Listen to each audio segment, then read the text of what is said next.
The devil has been defeated. Don't let him shakara you. Don't let him shakara you. 2 Corinthians chapter 10 from verse 3 all the way to verse 6. For though we walk in the flesh, we do not war after the flesh, for the weapons of our warfare are not carnal, but mighty through God to the pulling down of strongholds, casting down imagination and every high thing that exalts itself against the knowledge of God, and bringing into captivity every thought to the obedience of Christ, and having in a readiness to revenge all disobedience when your obedience is fulfilled. Now let's read Ephesians chapter 6 from verse 10 to 18. Finally, my brethren, be strong in the Lord and in the power of his might. Put on the whole armor of God, that you may be able to stand against the wiles of the devil. For we wrestle not against flesh and blood, but against principalities, against powers, against the rulers of the darkness of this world, against spiritual wickedness in high places. Wherefore take unto you the whole armor of God, that you may be able to withstand in the evil days, and having done all, to stand. Stand therefore, having your loins girt about with truth, and having on the breastplate of righteousness, and your feet shod with the preparation of the gospel of peace. Above all, taking the shield of faith, wherewith you shall be able to quench all the fiery darts of the wicked. And take the helmet of salvation, and the sword of the Spirit, which is the word of God, praying always with all prayers and supplication in the Spirit, and watching thereunto with all perseverance and supplication for all saints. We are living in a war zone. We either fight or we die. There are no other option. And surrendering is not an option because to surrender is to perish. And I'm going to, not in this episode, take example of Israel.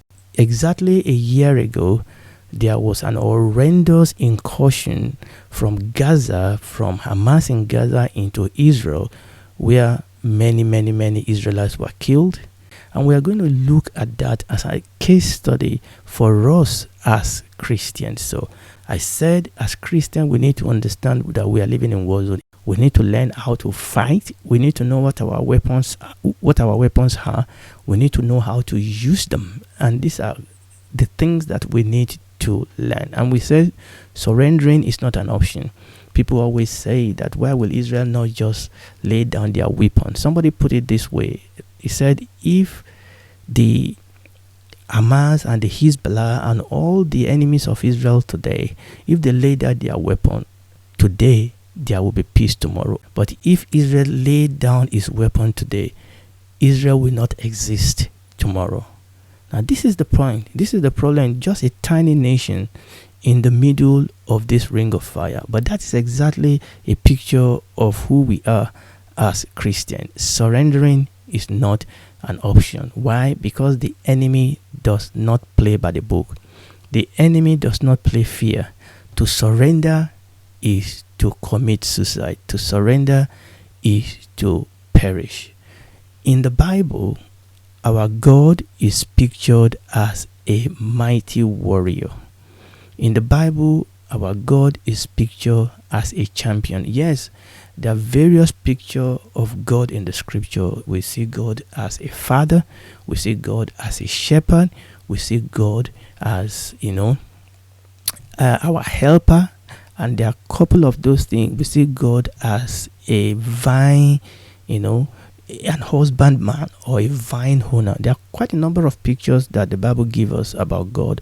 Essentially and fundamentally, God is pictured for us in the scripture as a mighty warrior, a champion. Let us read Isaiah chapter 9, verse 6. Very common scripture that we read in Christmas time. For unto us, Isaiah 9:6, for unto us a child is born, unto us a son is given, and the government shall be upon his shoulder, and his name shall be called Wonderful, Counselor, the Mighty God, the Everlasting Father, the Prince of Peace. Wonderful Counselor, the mighty God, the everlasting Father, the Prince of Peace. What we want to pay attention to tonight is the word the mighty God. Obviously, you know that this prophecy is about our Lord Jesus Christ. So all those characteristics or all those qualifying terms or descriptive terms are about the Lord Jesus. But we want to focus on the term the mighty God. Now that term the mighty God is the word in Hebrew El Gibor. El Gibor. El Gibor is a picture of God as a mighty warrior. El Gibor is a picture of God as a champion. Gibor, El is the word for God. You talk about El Shaddai, okay, Jehovah, this, Jehovah that. Gibor means powerful, strong, mighty. El Gibor. When we describe God as El Gibor, we are describing him as being powerful, strong, and mighty. Wherever the Bible speaks of mighty men of valor or men of power, now when we talk about the likes of David, the men of David, Jephthah, Joshua, Nimrod, all these men in the scripture that are known and renowned for their strength and for their skill as warrior, this is the same word that is used in the Hebrew Bible for them. El Gibor, God, the mighty God, the mighty God, the mighty warrior God. That is a picture of God that we see in the scripture. Again, like I said, we know that this prophecy is about our Lord Jesus Christ, because our Lord Jesus Christ is the mighty God. He is the El Gibor. He is our champion. That means he does not lose a battle. He always wins. Jesus truly is the winner God. Okay, he's a winner. He is our champion. He always wins. Praise the Lord. As we saw last episode, when the Lord Jesus came the first time, that was not a picnic. He didn't come on sightseeing exercise. He didn't come on an exotic holiday. His first coming was a military campaign. He came to recover that which the enemy has stolen. Remember, I was studying the book of Genesis when the enemy came to deceive the man and the woman of God. And God came down in Genesis chapter 3, gave that false prophecy. That was a manifesto. It was a declaration of war.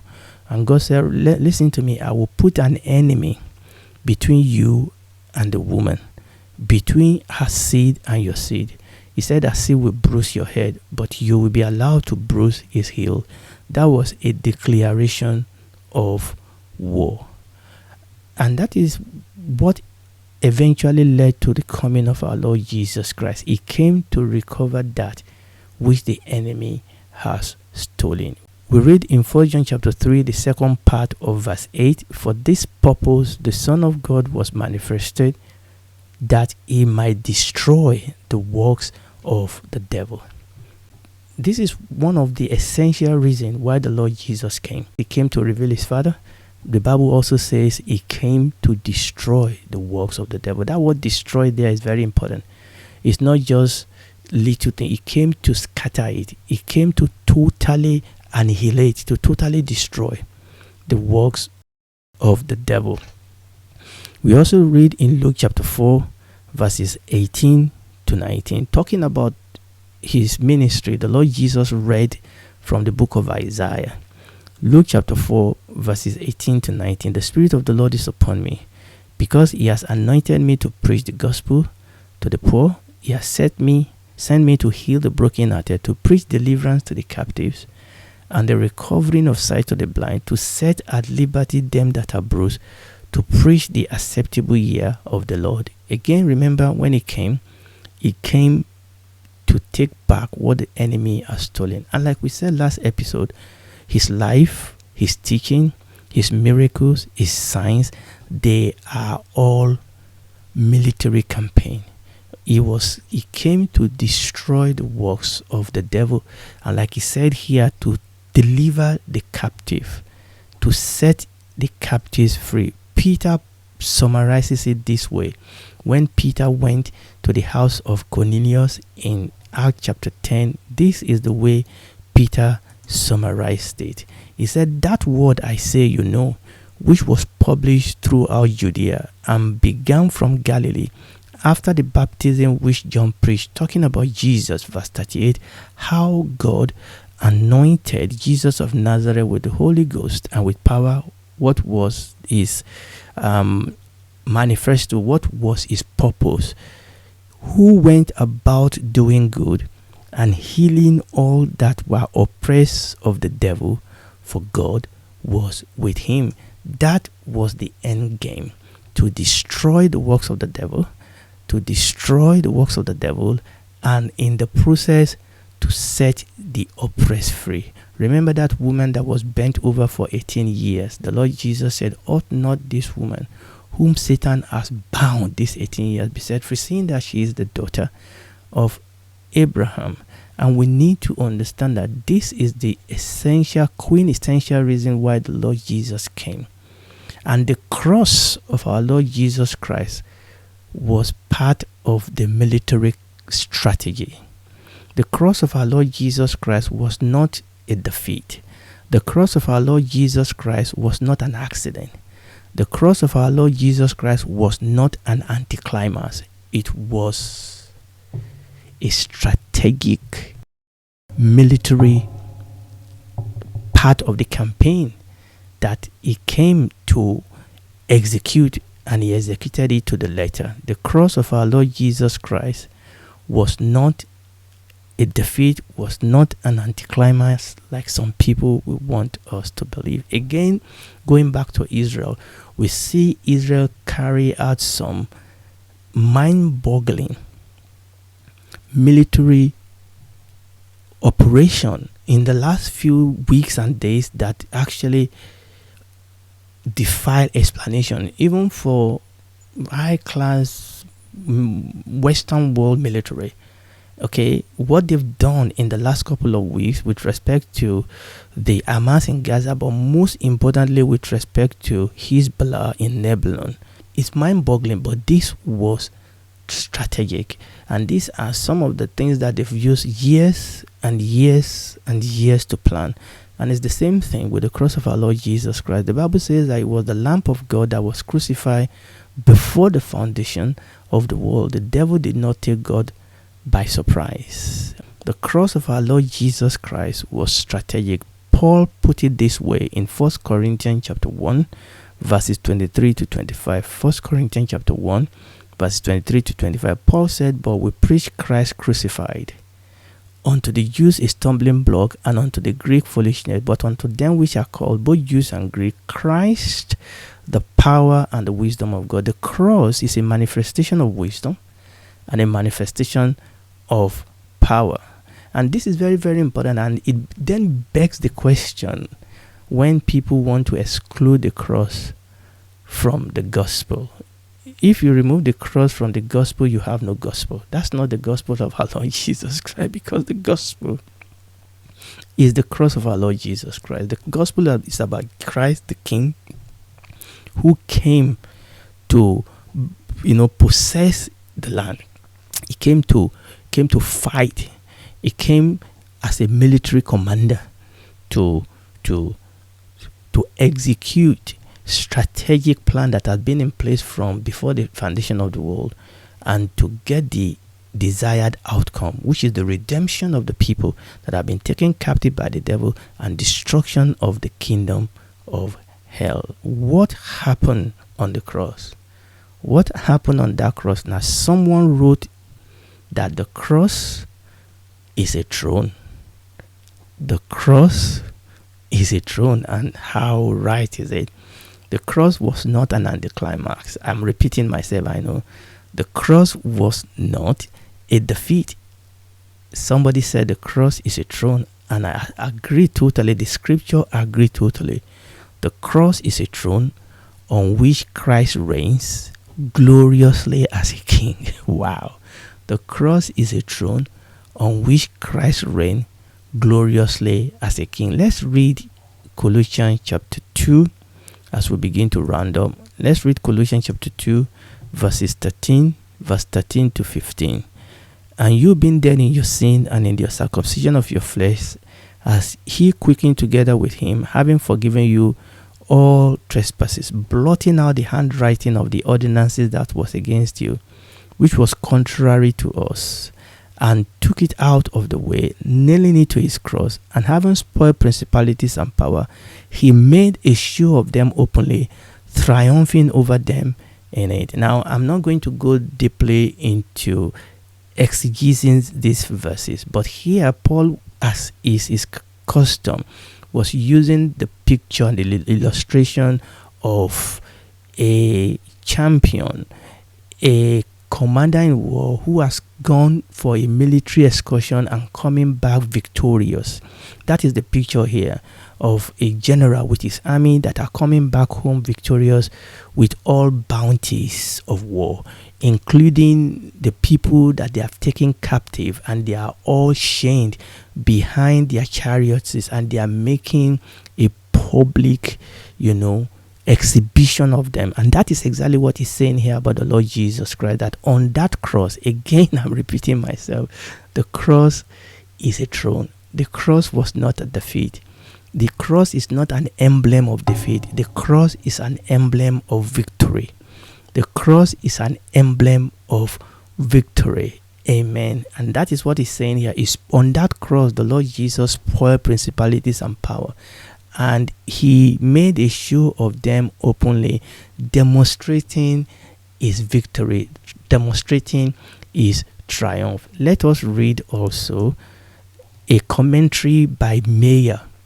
Let me put myself up here. So I want to read this commentary by Mayer's New Testament commentary, and it was a commentary of what we have just read from the book of Colossians. It says, at the cross, hallelujah, at the cross, God celebrated his triumph, inasmuch as through the death of Christ on the cross, obliterating and removing out of the way the death bill of the law, he completed the work of redemption by which the devil and his powers were deprived of their strength, which rested on the law and his death bond. Hallelujah. I mean, this is fantastic. Again, what I'm saying here is the fact that our Lord Jesus Christ is the mighty warrior.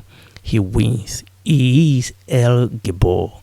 Psalm 24 verses 7 and 8 says, lift up your head, O ye gates, and be ye lifted up, ye everlasting doors, and the King of glory shall come in. Who is the King of glory? Is the Lord strong and mighty. Strong and mighty is El Gibor, the Lord mighty in battle. Let's read Revelation chapter 19 verses 11 to 16, and this is a picture of the glorious Christ when he's coming the second time. I saw heaven open, and behold, a white horse, and he that sat upon him was called Faithful and True, and in righteousness he does judge and make war. Hallelujah. His eyes were as a flame of fire, and on his head were many crowns. He has a name written that no man knew but himself. He was clothed with a vesture dipped in blood, and his name is called what? The Word of God. And the armies which were in heaven followed him upon white horses, clothed in fine linen, white and clean. And out of his mouth goeth a sharp sword, that with it he should smite the nations, and he shall rule them with a rod of iron. And he treaded the winespread of the fierceness and wrath of Almighty God. And he had on his vesture and on his thigh a name written, King of Kings, King of Kings, and Lord of Lords. Hallelujah. The Lord Jesus Christ is El Gibor, the mighty warrior. And it teaches us warfare. It teaches our hand to war. We will take it off from there next time by the grace of God. And if you are listening to me, listen, you can join the winning side. Okay? You can join the winning side. Jesus is Lord. He wins and he will win. Okay, the devil has no chance against him. The reason why God has allowed this charade to go on is because he doesn't want you to be lost. Okay, he's giving you a chance today to cross to the winning side. For God so loved the world that he gave his only begotten son, that whosoever believes in him will not perish but have everlasting life. God is allowing this thing to go on because he wants you to change to the winning side. So do it today. Ask me that you're a sinner. Accept Jesus Christ as your Lord and Savior. Ask him to save you, to help you. You will become a daughter, a son of God, a citizen of his kingdom, and then he will walk with you, and you will be able to experience his victory, walk in his victory. And when this is all over, you and I may be able to spend eternity with him in the new heaven and the new earth. Do it right now.